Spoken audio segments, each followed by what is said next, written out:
Welcome back to another episode of The Road Chose Me.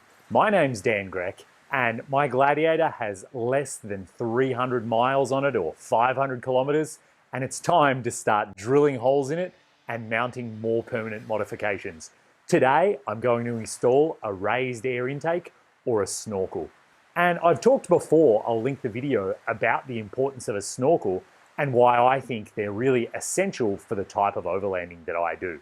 When you're driving around the world, or even here in Australia, the chances of a really deep river crossing are quite significant, and I personally don't want to get water over the hood of my vehicle unless I have a raised air intake. That's reason number one. But reason number two is also just the severe dust. The snorkel that I'm installing from American Expedition Vehicles, it has a pre-filter to remove that dust before it even goes down the intake and into the main air filter. So for those two reasons, deep water and dust, I consider a snorkel essential. That's why I'm installing one on my Gladiator. If you want to see how it's done, I'm going to walk through every step of the process. Stick around, I'll get into it right now. Alright, so before we get into this, I thought I'd just quickly talk about the tools that you need to do this job yourself. And really the biggest part is cutting the hole in the hood that the snorkel will actually pass through. And for that, you need a 3-inch hole saw. And Dad has a lot of tools here in his shed, but actually he didn't have a 3-inch hole saw, so I just went and bought this specifically. So that gets you your 2 corner radiuses, and then you connect it together with some sort of cut-off wheel. So I used an angle grinder because that's what we had. I put a nice thin cut-off disc in it, but you know, you could use a die grinder, you could probably use a Dremel, but I think you do want to use a power tool. Cutting it by hand is probably going to take a long time. Once you've cut the hole, you're going to use a hand file, a few small things like that. You definitely need a drill with a few different drill size bits in it so that you can drill the holes for the pop rivets, obviously so that you can use the hole saw. It doesn't have to be cordless, but obviously makes life easier. As you're moving along, you will need a pop rivet gun so you can put in the pop rivets for the shroud around the snorkel where it passes through the hood and also where it meets onto the A-pillar. And a screwdriver, a ratchet with a few different size sockets so you can dismantle some of the air intake, but really fairly basic tools. And finally, the last thing, if you want to, you can use black silicone or RTV to seal up where the snorkel meets the airbox. And this is an optional step, AEV says, if you're really worried about deep water crossings, but they certainly don't guarantee or warranty that this increases the fording depth of the vehicle. That's down to the manufacturer and is related to 1,000 other different things. But yeah, that's all the tools you need to get this job done. There's no doubt that AEV make extremely high quality products, and the snorkel is no exception. But I think what a lot of people forget about is the quality of the instructions you get when you're installing something. Whether it's a snorkel or suspension or a front bumper, the quality of the instructions makes a huge difference for people who are going to do it themselves at home, like I am today. And one of the things that AEV provides in their instructions is this little template that shows you exactly where to drill holes in the hood that are going to line up with the snorkel. And so it gives you precise measurements about where to place this on the hood, and then I can center punch some holes and drill them out with a hole saw. And one of the fantastic things that I really thought was attention to detail is they have a little square on here that after you've printed it out, you need to measure that square and make sure that it's 1 inch by 1 inch. And this is the kind of attention to detail I love, because obviously if your printer settings are wrong or your printer decides to scale it up or scale it down, this whole thing's going to be worthless. So you have to make sure that it's 1 inch on both sides, then you know this is an accurate representation of what you want. So little details like that give me a lot of confidence that I'm about to drill some really big holes in my hood actually in the right spot. So what I need to do here to get started is to actually cut out along the edge of the template, so it's going to be easy to mark on the hood exactly where I need to cut. And I'll stick this on the hood so that I can center punch the holes. And the way that AEV do it is to get these corner radiuses correct, you just use a 3-inch hole saw. And so then you don't have to mess around trying to cut nice, accurate circles, because the hole saw is going to do that for me. And then after I've cut with the hole saw, I'll be able to use an angle grinder to link the holes together and finish the job. So now my template's ready. Let's go and stick it on the hood. Before I stick the little template on, I want to cover the whole area of the hood where I'm going to be working with masking tape. And I'm doing this so that when I drill and cut the hood, I'm hoping that the paint won't chip, the paint won't kind of burn or, you know, cause trouble with the paint. And it'll also make it easier because now I can just draw on this with a Sharpie exactly where I need to cut after I've stuck the template on.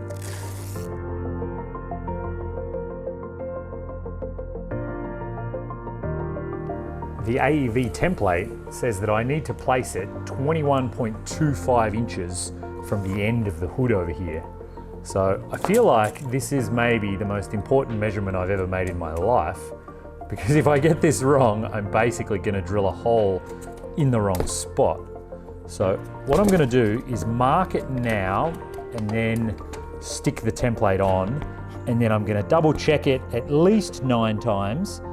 And I'm also going to double check the front measurement. AEV have given a measurement of 5.25 inches from this front corner here. So I can stick this on now. Even if it isn't 100% perfect, it'll be mighty close. Get the bottom edge lined up. 21.25 from that back corner of the hood. Flat across the bottom. I like where it is right now, so I'll tape it even if I'm going to move it again. That's it for now. And I should get 5.25, it says, from that little pocket there. That's 5.25 to that little pocket. So it's the right measurement on the front, and it's the right measurement on the back. So that makes me satisfied that I actually have it in the right place, which seems slightly important at this point in time. Before I drill any holes or start cutting, I'm going to trace around the edge of this template, because I suspect once I've center punched a hole, I'll be so excited to take it off and start drilling a hole that I'll forget to have done this. So you can see what's going to happen. The 3-inch hole saw is going to make the 2 nice round corners, and then I'm going to have to connect up the between them and the little vertical bits with the angle grinder. And that's where these lines are going to come in, because I should still be able to see those even after I've used the hole saw on the corners.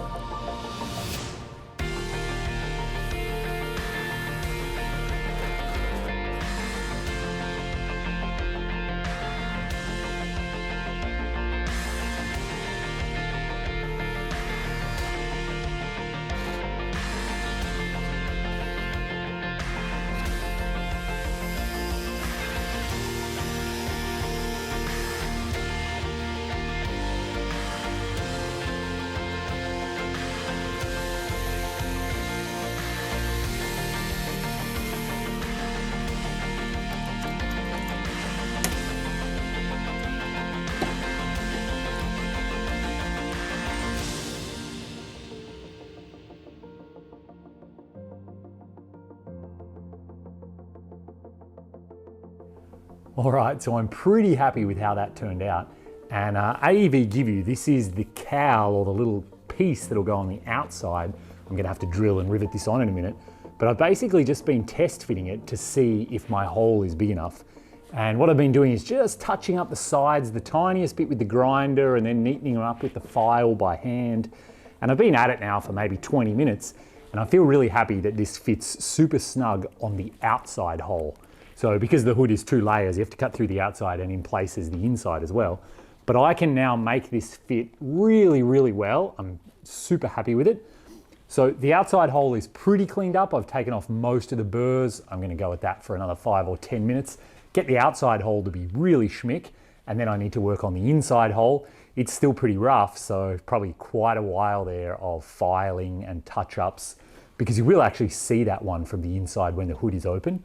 So just a matter of cleaning up the hole now, try to get it as nice as I can before I permanently install this thing. So got to keep at it.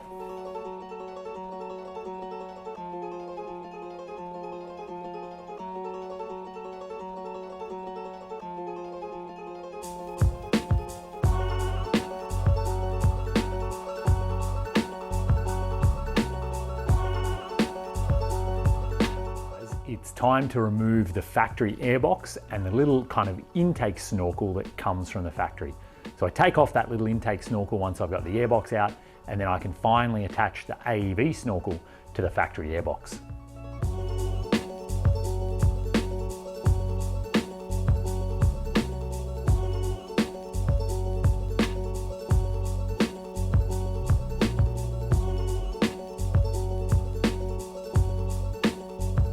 All right, now I can test fit the snorkel. I've mounted a couple of the small brackets onto it, just that are gonna hold it here on the Jeep while I check everything for fitment, see how everything lines up. So there's a couple of bolts here that are gonna hold it, even just temporarily for now. I'm not gonna do these up super tight, and then I can check hood clearance and things like that. So this is our first chance. Let's have a look. How does it look? Did I drill the hole in the right place? I certainly hope so. Well, I have to say, I'm happy with how that looks. Certainly fits really well, matches the lines of the Jeep. Of course, AEV design amazing looking stuff, but I'm not done yet. There are quite a few steps left, so I just have to keep at it.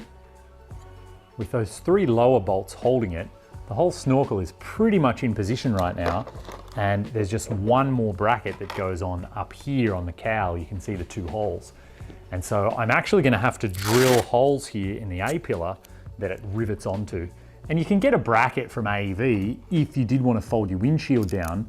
So instead, this can actually be kind of like a removable bolt on the snorkel, but I'm not planning on folding my windshield down anytime soon. So for me, I'm just gonna use the standard way of attaching it, which is actually to use rivets. So this bracket more or less stays put.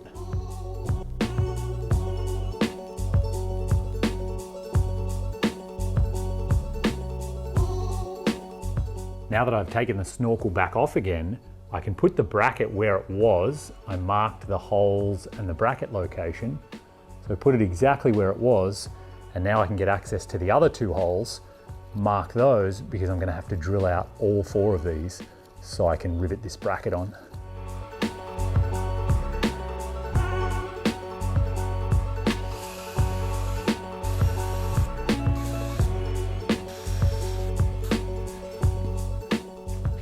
An optional step here that I've decided to do is to paint the bare metal with a little bit of white color match paint.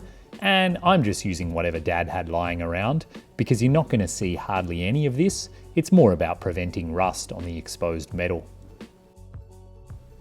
And I've also decided to add black silicone between the AEV snorkel and the factory airbox.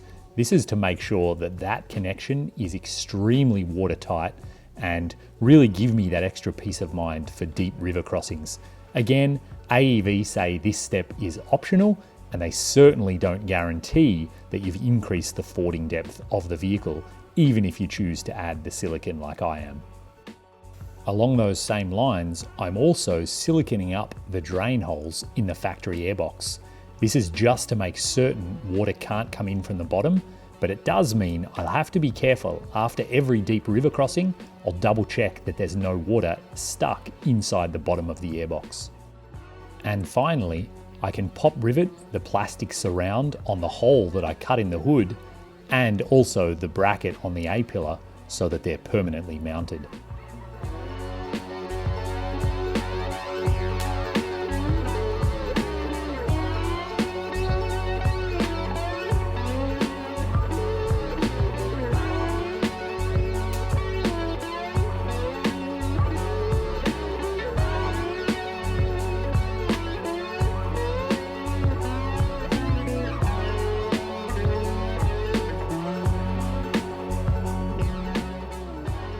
So I'm down to the very final touches, and I love AEV's attention to detail. They give you this little rubber hose, they call it an isolator, technical term, to try and stop the antenna from rubbing on the snorkel, because as it is right now, the antenna bangs into the snorkel like that.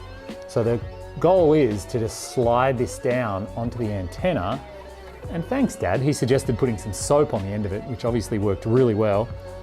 And so that'll slide all the way down until it's at the base of the antenna. And then the very final thing to put on is the actual top of the snorkel. And this is the top that comes with the snorkel by default. I guess they call this like a ram air inlet or something. The idea is when you're driving, I guess kind of air gets pushed in the front of it. And they do sell also a pre-filter for this thing, a cyclone. It's a big circular thing. I had one on my JK in Africa. And the idea is that the air, the dust spins around inside of it, and it actually spits the dust out before it can even go down the snorkel, which is fantastic. And I have ordered one, it is coming, just getting everything shipped to Australia is taking a while. So I'm gonna put on the stock one for now, and then I'll swap the other one out. It's only gonna take about 3 minutes. So for now, this is how my snorkel's going to look. I'll just have a good look, make sure it's straight, and then I'm gonna do that clip up. So there you have it. That's how you install an AEV Snorkel on a JL Wrangler or a JT Gladiator. Remember too, they have to have the 3.6 engine or I think the small turbo gas engine, the 2 litre. This snorkel currently does not work with the 3 litre CRD diesel. I don't know if AEV are working on a version for that or not.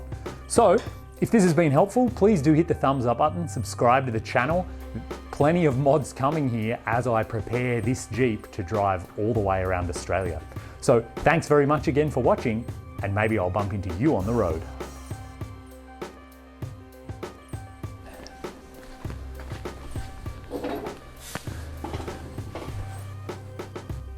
Thanks for following the build of my Gladiator.